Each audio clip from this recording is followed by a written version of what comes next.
Thank you very much, Comrade Shivambu. Now we're going to be taking questions. All right, I'm going to start there at the back, and then I'm going to come forward. 2 questions per person. So You can take 5 hands. 5, ne? 5 per person. Okay. No, not 5 questions. Yeah. 5 hands. 5 hands. Okay. Yeah. All right. Let me just give numbers. You will be number 1 there at the back. Number 2 with the green. Number 3, the lady. Number 4, and then number 5. Thank you. Thank you so much. I'm Khaogelo Magolero from UFM. Floyd, you know, it would seem that you've already decided to form the party when you are saying you are announcing an interim core. What about your credibility? I mean, you've embarked on this. I remember the famous "what is to be done" question when you said you were consulting South Africans for the formation of the EFF, which today you are trashing. And when you joined MK, you said that was the most solid decision. And when MK announced your demotion at the time and said this man embarked on a trip to Bushiri, you accepted that that was a reason that you had gone there without the knowledge of the party and so on. Why must South Africans still believe you in light of what happened and not think that you are starting this thing because you do not want to serve as an ordinary member in a party? Thank you.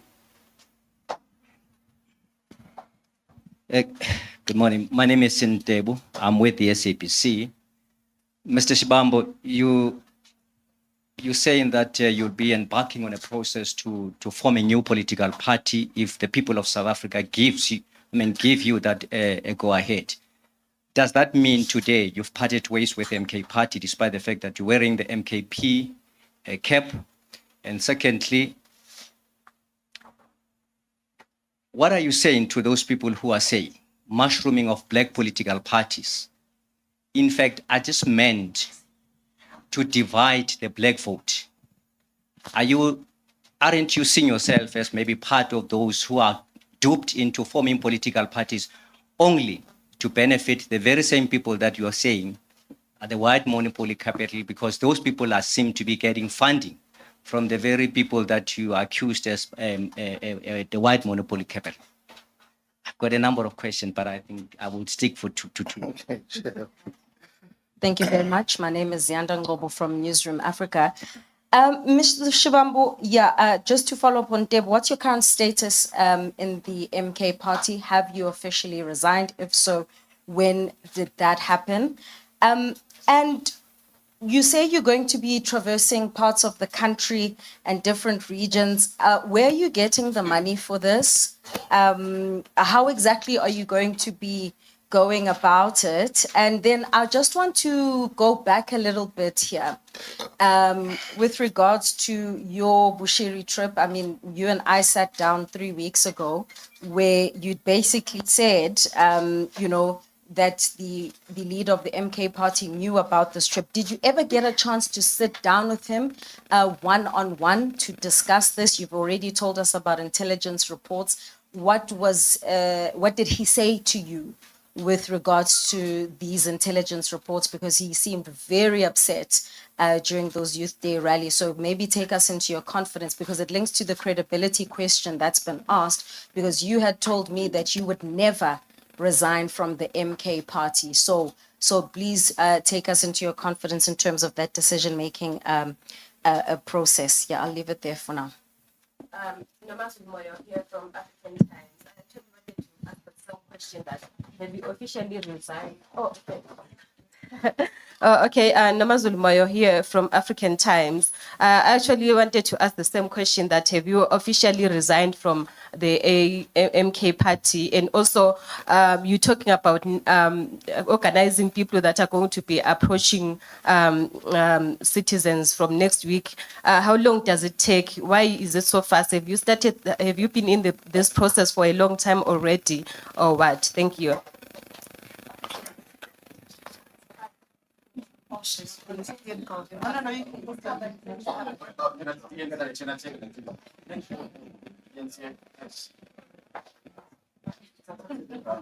Buleli Treaty Jones, ENCA. Mr. Shivambu, just two questions. How long will this consultative process take? And obviously, when you are going to people, this interim structure has to go under a banner. So what will be the name of this organization or structure that will be presented to the people during this consultative process? Thank you.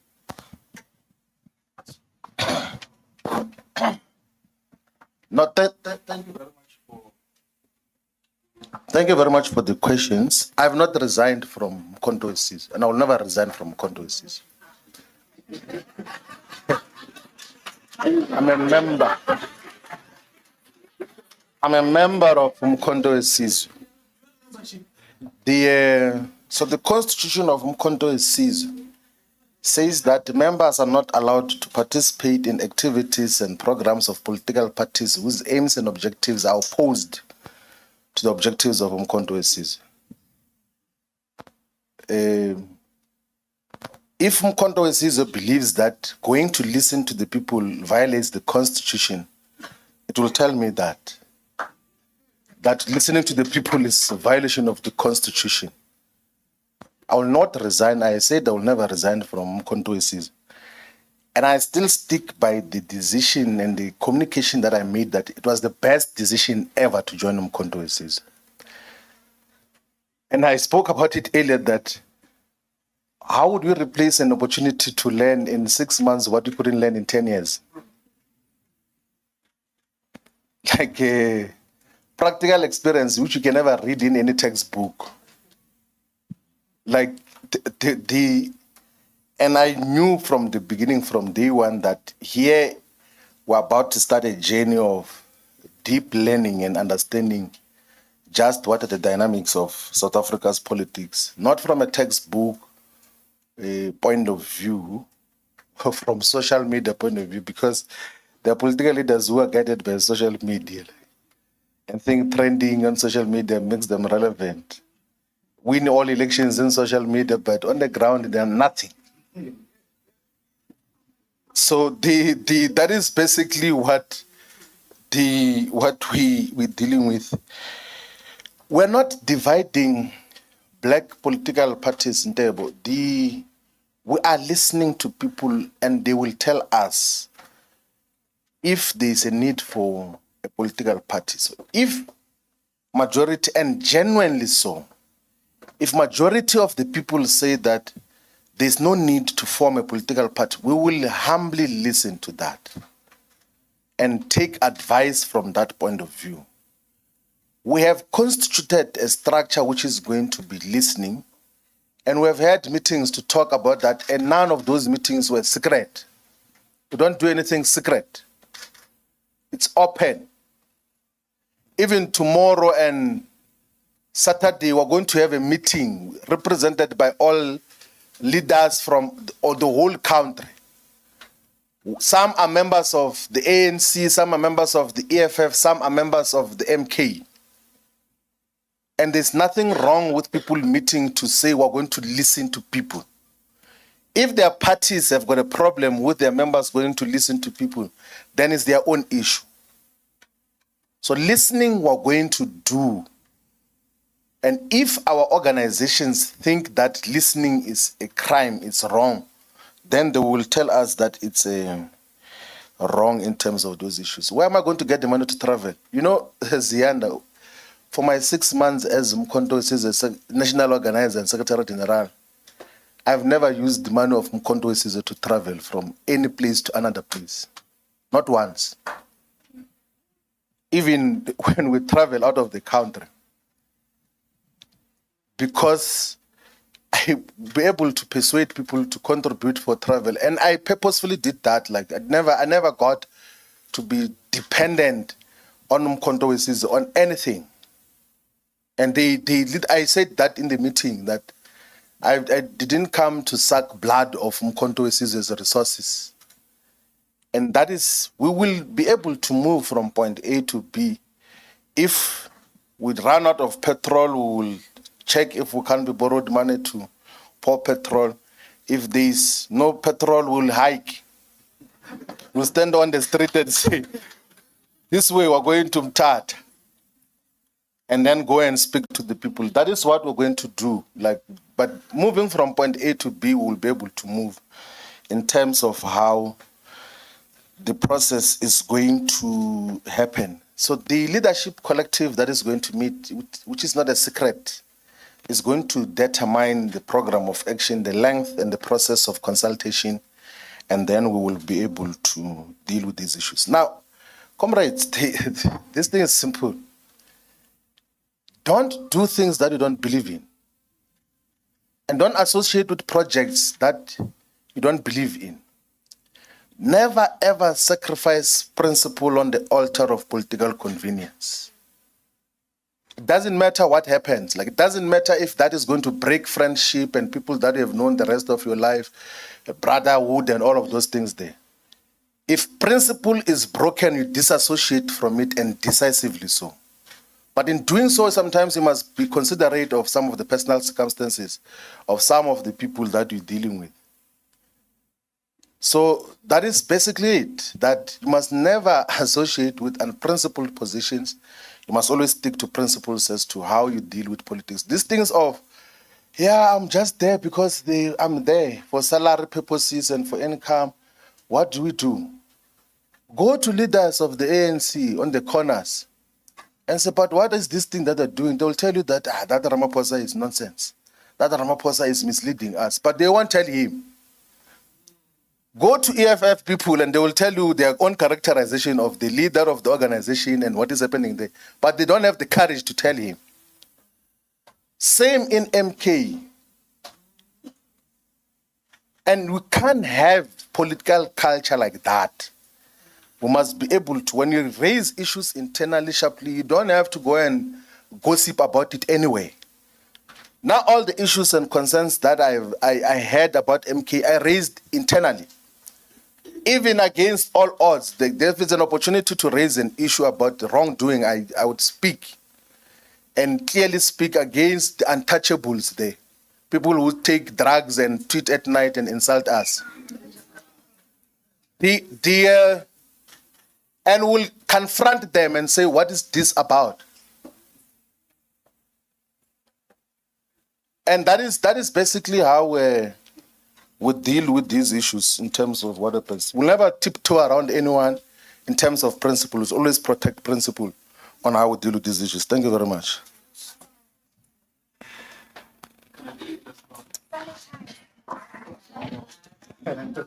Thank you very much, comrade. Number 1, number 2, Sandile. Number 3, number 4, number 5. We're going to attend to everyone, don't worry. Thank you. Number 1. Okay, I'm Kopano with MDN TV. Just 2 questions. What happened to unity under the MKP? And then my second question is that, Mr. Shivambu, do you feel like you were being used as a tool to destabilize the EFF? Thank you.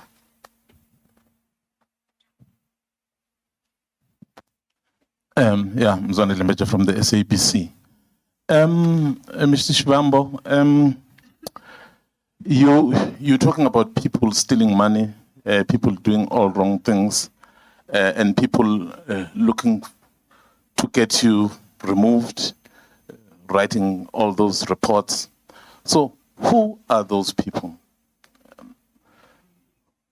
And then the next one, let me just ask yours as well. When last did you speak to former President Zuma? Does he know about this briefing? And given what you have said about him, you've actually, on the podium, indicated that you have deep respect for him because you say you have learned, what you learned in 6 months is something you couldn't have learned in 10 years. So clearly, some deep respect there. So have you taken him into confidence about this process? What did he say? And when last did you speak to him? No, thank you very much. My name is Lunga Mzangwe. I'm from the Mail and Guardian. I'm from the Mail and Guardian.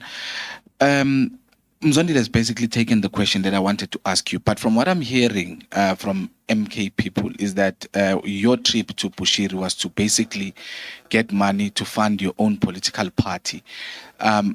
Is there any truth to that? And on those intelligence reports, who basically signed on them? And does President Zuma agree with those intelligence reports? Thank you.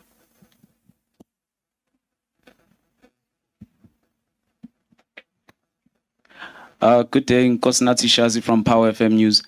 Mr. Shivambu, I just have one question. You've probably weighed up all the possible scenarios.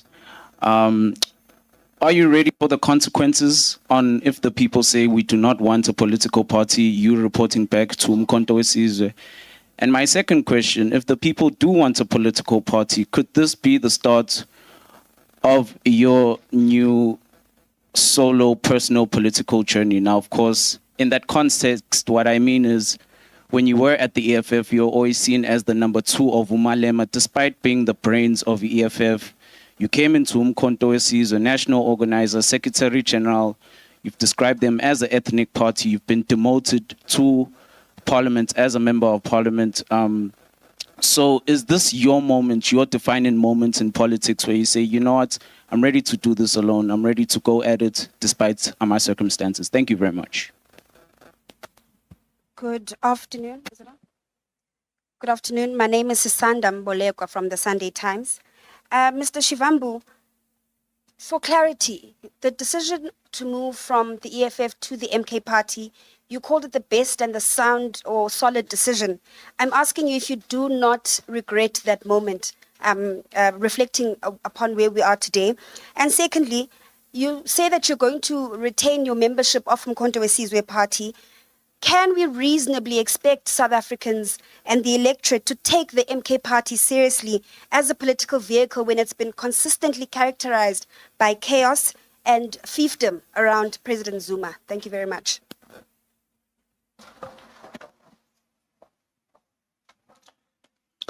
Thank you very much. I thought I had responded to the question.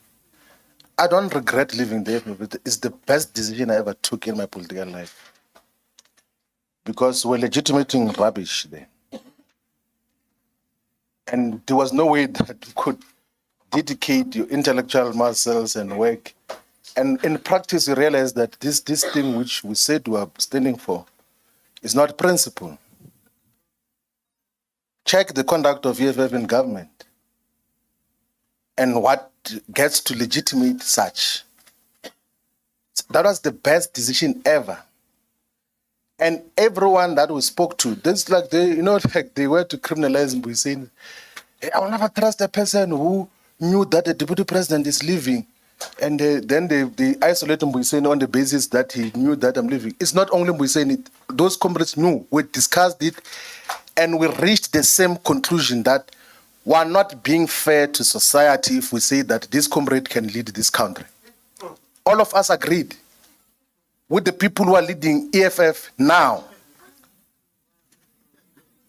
That is basically, that is the reality of the situation. The people who are leading EFF now, all of us were unanimous. And then the issue was, what do we do? If I wanted to destabilize, someone is asking, were you sponsored to destabilize the EFF? If I wanted to destabilize the EFF, I could have started a faction inside and caused interactions and this. But then the decision was, like, let me not destabilize the EFF, let me leave. I never spoke about the EFF anyway. And also in respect of the responsibilities that I had. If I was national organizer or secretary general and I didn't speak about the EFF, it was going to be confused as if I'm speaking on those platforms on behalf of the organization. In terms of how we got to deal with those issues. Part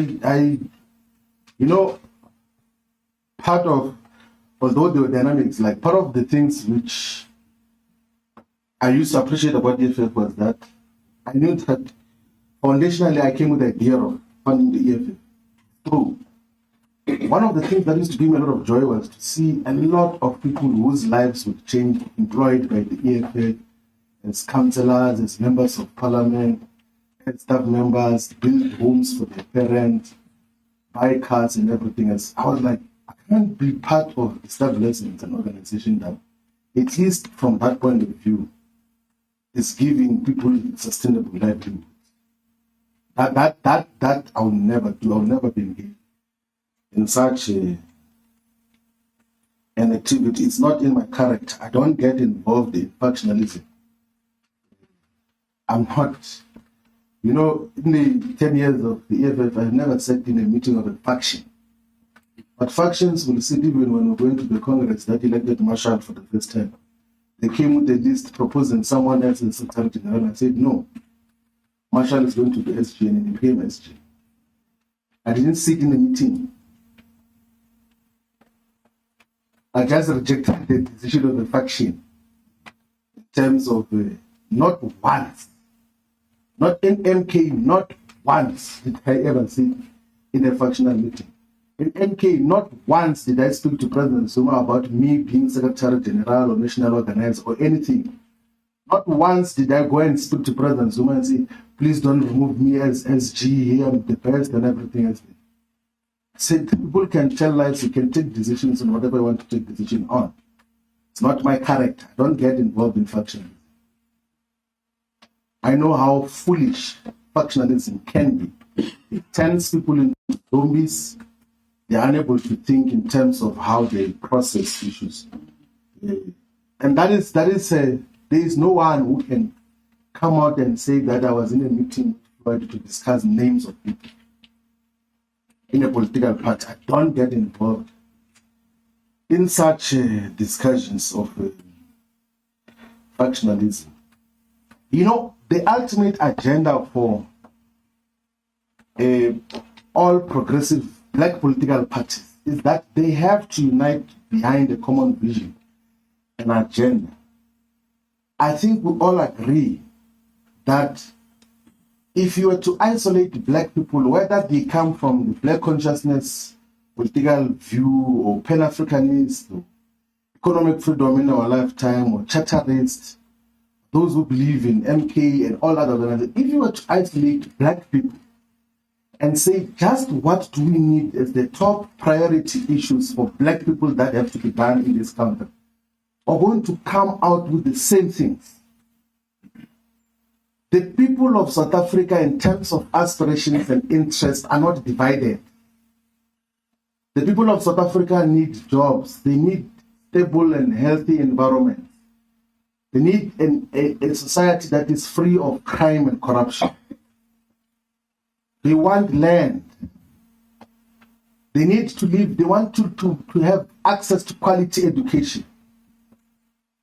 The people of black people are not divided in terms of aspirations.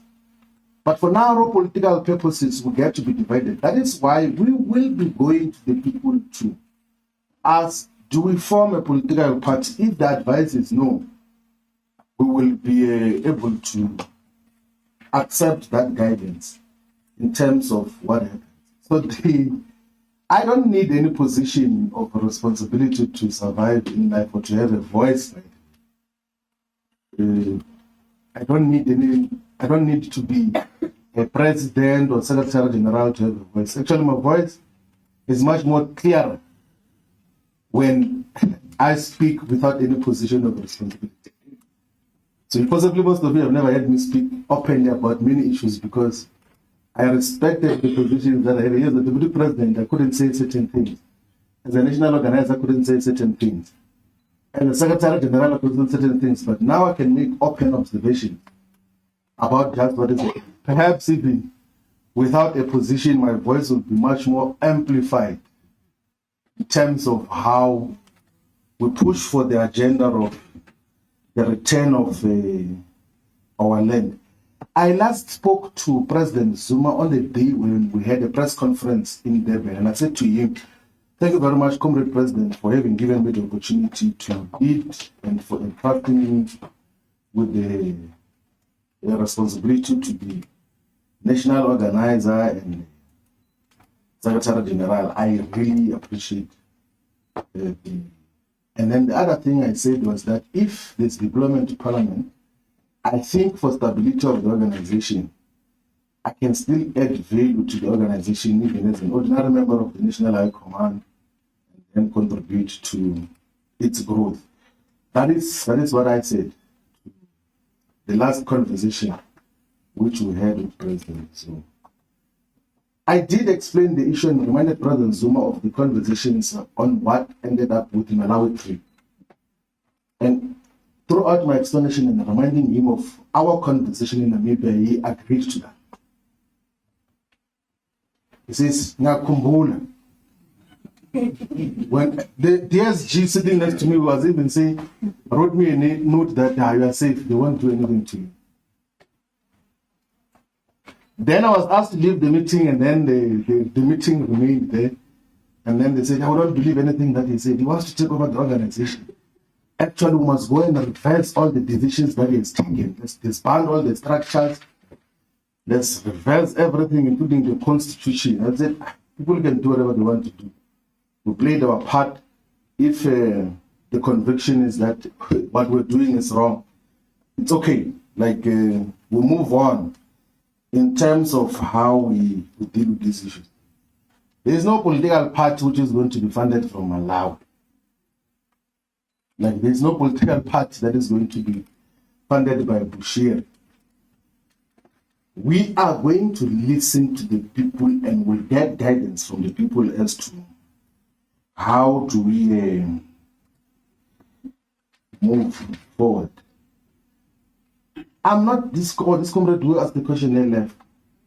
I'm not starting any solo project. We must stop these things that political parties are personal projects, like a music band, Brenda Fassie and the Black Dudes. That if Brenda Fassie is not there, the Black Dudes can operate. A political party can't have that character. But we have got political organizations in this country which are like Brenda Fassie and the Black Dudes. Where if Brenda Fassie is not there, the Black Dudes are not there. We can't have an organization like that. There must be an organization that exists in every corner of South Africa, whether there is a Floyd or no Floyd or whoever is there, must be the expression of the collective ideals of the political party. That is basically how we dealing with all of those issues. I think we can take the last round of questions. I don't want to talk about that. Maybe when we do a one-to-one interview, I'll tip you. Zandile, me and you are together. That's it. Sure. Thank you, Comrade Shivambu. Another round. We'll go one. And then 2, 3, 4. There at the back, Mr. Afro. 5, and then we'll go with you, and then you. Thank you. Okay, we go. We gave you a chance now. Okay, you the last one. Thank you. Thank you. Molweni nonke, Kamalam Gunziki Mazwai from the Moya podcast. So, Floyd, you did say that you don't want to be surrounded by yes men, right? And I want to find out that a lot of people were complaining about it being difficult to work with you on a personal level. And I want to know which part you hold yourself accountable to, and if you feel as if there is some personality dynamics that you need to work on yourself, perhaps to be a better leader, to be able to connect with people, or you think it's just all rubbish. And then abantu bafuna ukwazi uba uDudu ebekuthukela ntoni that night. Enkosi.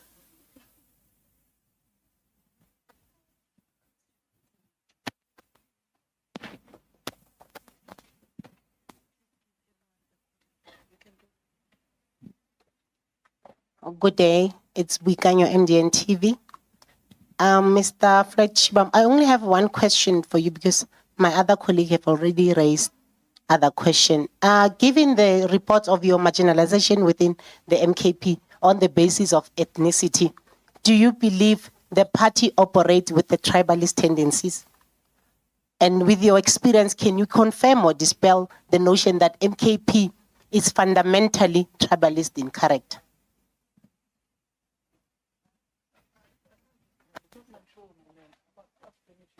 You can talk. Hi, I'm Amanda Koza from News 24. Mr. Shivambu, I just wanted to know what will happen in the event that MK comes out later saying that you're expelled, if they decide to expel you this afternoon, having said everything that you've said.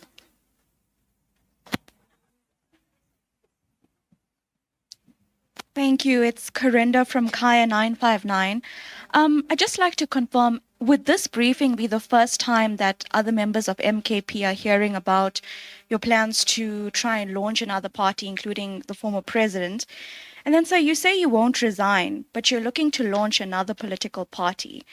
So if that works, then how would it add up? Would you be then campaigning for both parties? Thank you.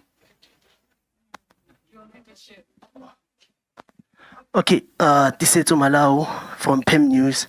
Mr. Floyd, Julius Malema once said that Jacob Zuma uses people. The only person that he never uses is his daughter. Do you think that's how the man operates? And then the second one, Tutuzile once accused you of stealing, map out your innocence on Twitter. Okay, mismanaging funds, sorry. Mismanaging funds. Sorry, mismanaging funds, sorry. And then, okay, the last question is that you once made claims that you can easily mobilize members of the EFF to join you. And now you are saying that you're going to consult if you can start a political party from South Africans. If they say that you can start a political party, do you think those leaders and members will join you in that party? Thank you.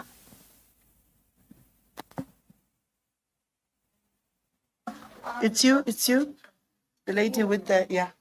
All right, my name is Tando Mayeko and I'm from the Business Day. Mr. Shivambu, just please explain the banners behind you. I think you forgot to explain the name of this organization. What is it? Is it an NGO? Is it a church? What is it? And then what's this? Just please also kindly explain who is funding this organization. And then is MK still credible? And then just going back on your accusations of an intelligence report that was used against you by the MK national officials. Are you surprised that an intelligence report was used, considering that the State Capture Commission or the Zondo Commission found that former President Jacob Zuma used to use intelligence reports against his political defectors? Thanks. Okay. Cindy Sontlabati from the Houghton Network. Mr. Floyd, you've characterized your session, your time now moving forward. And I would greatly like to know, in terms of the perspective of the vision of the South Africa that you dream of, maybe if you can give us the ultimate end goal that this is the vision I have, or the vision we have as a collective that you are part of now, in terms of what is the South Africa that you are looking towards. Thank you. Mr. Shivambu, Doreen Mukhulu here.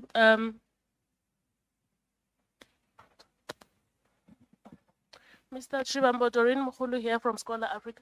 I just want to find out, you're speaking about fake intelligence. I want to find out, were there any power dynamics within the party, in the MK, that to a point that they had to make the fake intelligence to push you out?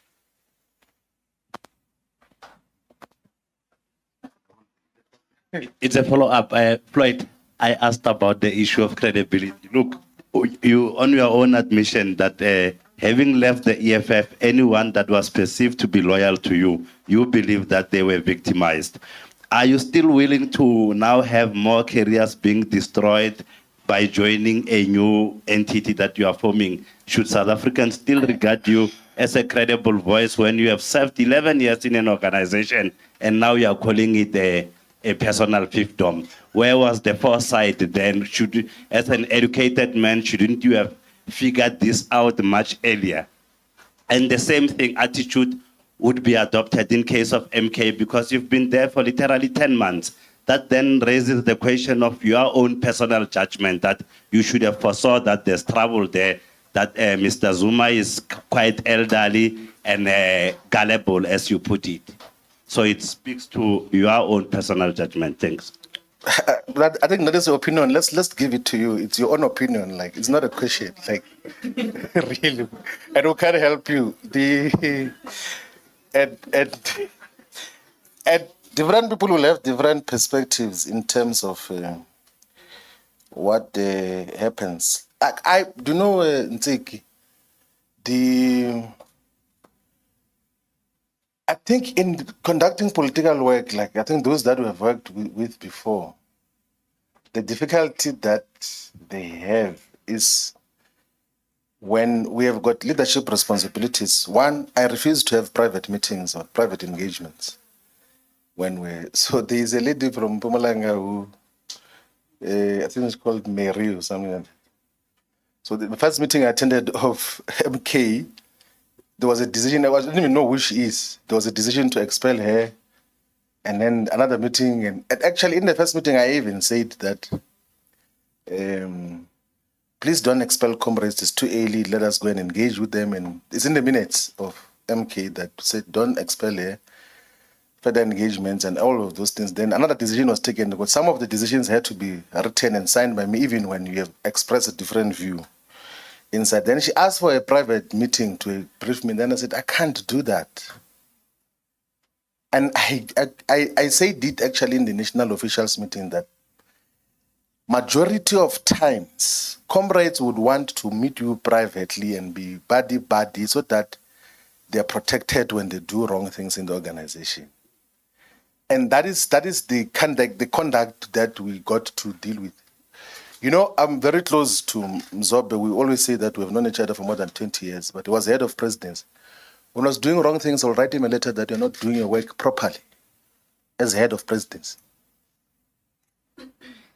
And wrote it in an organizational report that, yes, and he will also give me criticisms as well that, hey, you're too closed up and all of those things, but that is how organizations are run. You can't run it through friendship in terms of how you then get to conduct yourselves. But if there are other issues, we can be able to listen to that.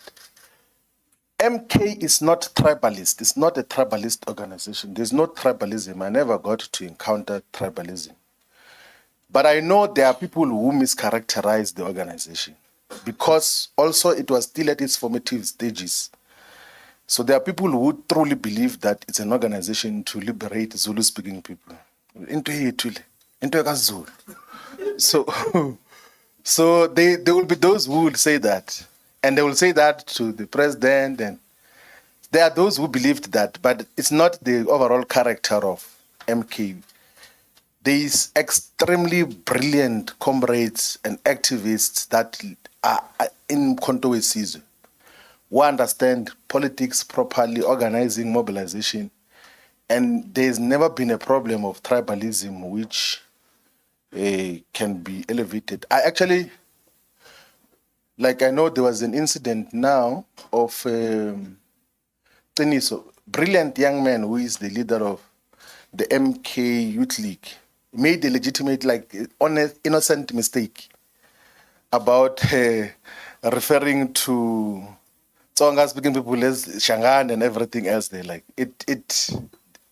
For some people it lands well, for some people it doesn't land well. But I think a substantial number take it derogatory, as a derogatory reference. But he didn't mean bad, like he was not doing it in a vindictive and tribalist way. I know him that Teniso is a proper comrade who has got a bright future in the politics of South Africa. So there's no tribalism in the organization. I don't agree with the analysis of Julius about President Zuma. I don't. I've got to interact with him and all of those other things. But I know there are times where I think former president or former secretary general who worked with him for the longest time in the ANC, Halima Motlanthe, I think when he did an interview with Sizwe, he said that the limitation with President Zuma is that sometimes he can be persuaded about an issue outside of organizational structures and want to take a decision based on what was the persuasion outside of organizational structures. So that becomes a dilemma for any, particularly the Secretary General, because once you have taken resolutions collectively, your expectation is that you must collectively communicate and defend those resolutions. And that time he has now reconsidered the decisions that were taken before, and then it then becomes difficult to move forward in terms of. I think that observation, which I share, was already communicated by former SG of the ANC, Halima Motlanthe, when President Zuma was in office. So that dynamic is a limitation generally, that he meets way too many people. And in the process, sometimes he meets people and then he says, and then those people interpret that as if he agreed to whatever they were saying. And that is the dynamic. But I don't agree at all that he uses people. He is trusted by the people of KwaZulu-Natal and by the people of South Africa.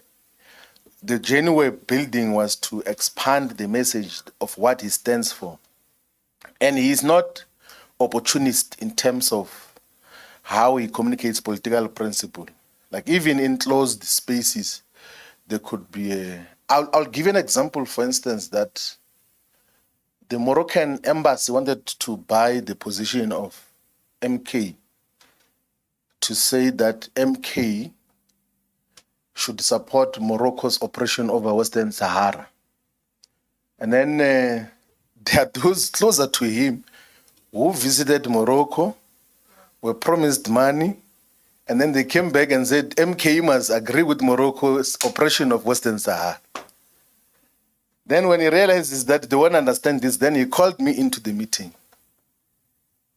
Then said to the Moroccan ambassador and political secretary that we are not going to agree with you. If we are going to have engagements with the Kingdom of Morocco, we must talk to the SADR here and the Polisario Front, which is the liberation movement fighting for the liberation of Western Sahara.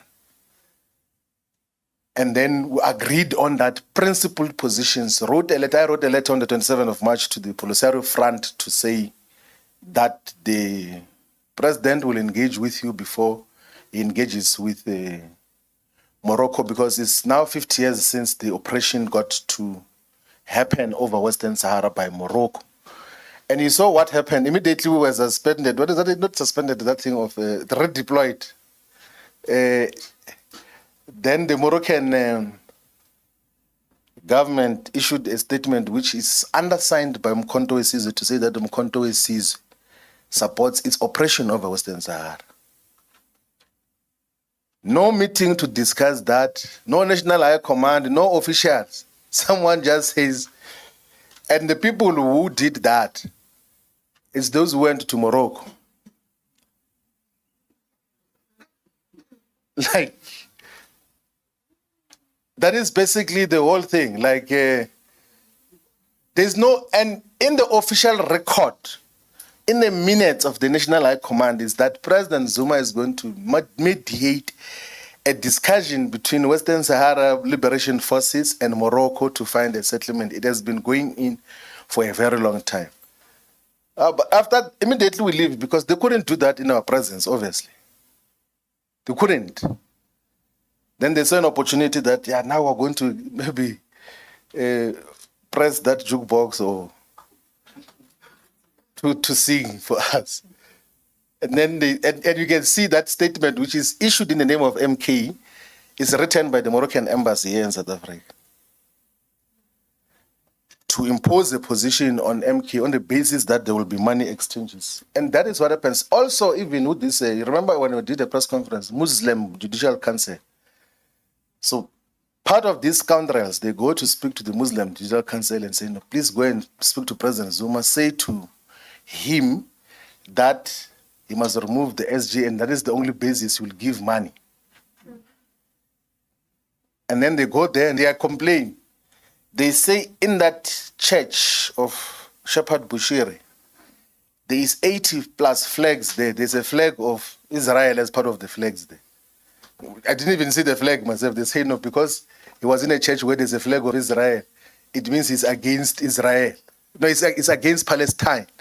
And that is going to cause us problems. So you must expel him so that we can give him condolences and money.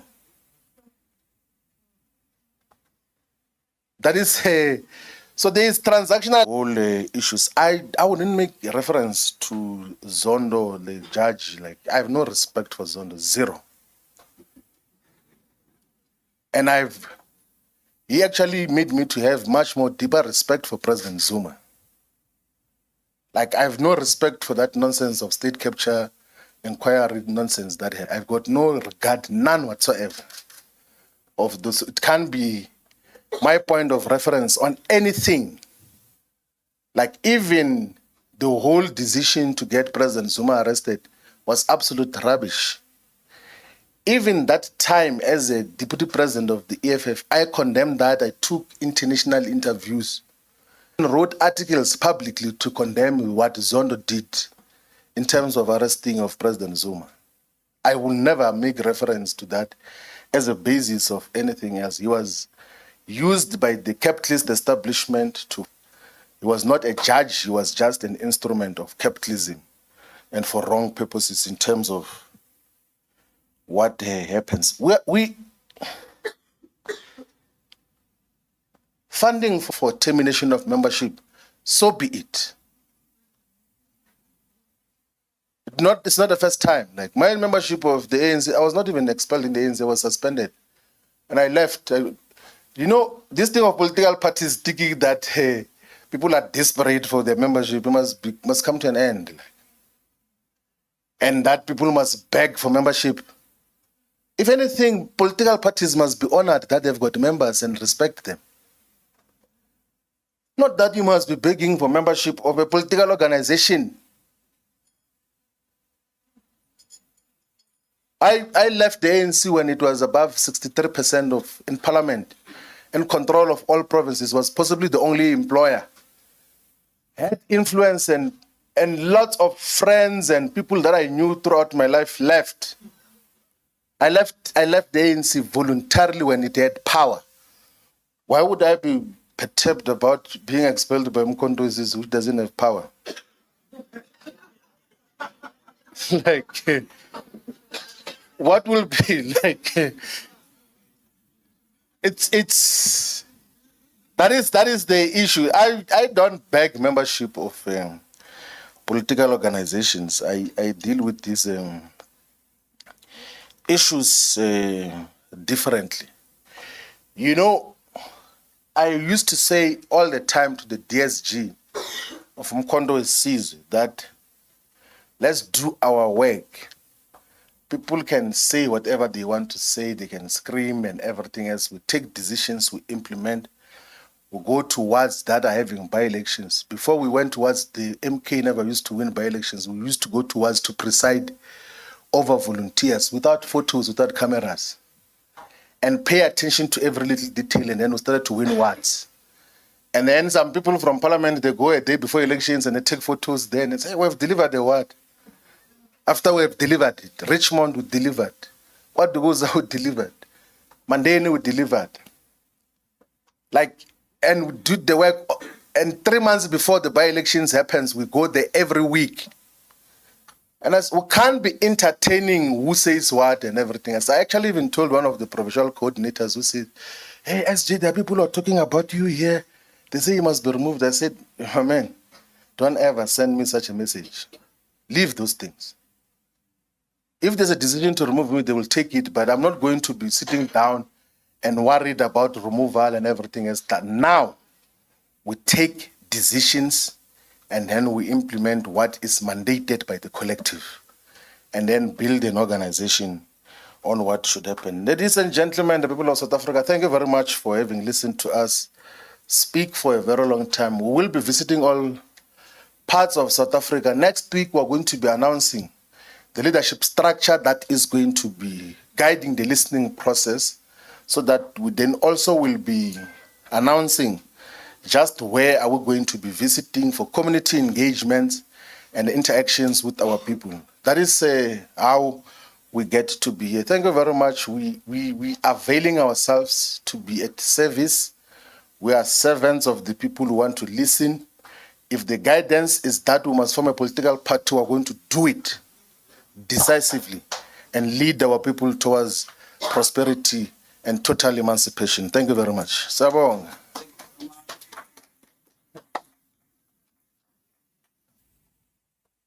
Thank you, Comrade Shivambu. The president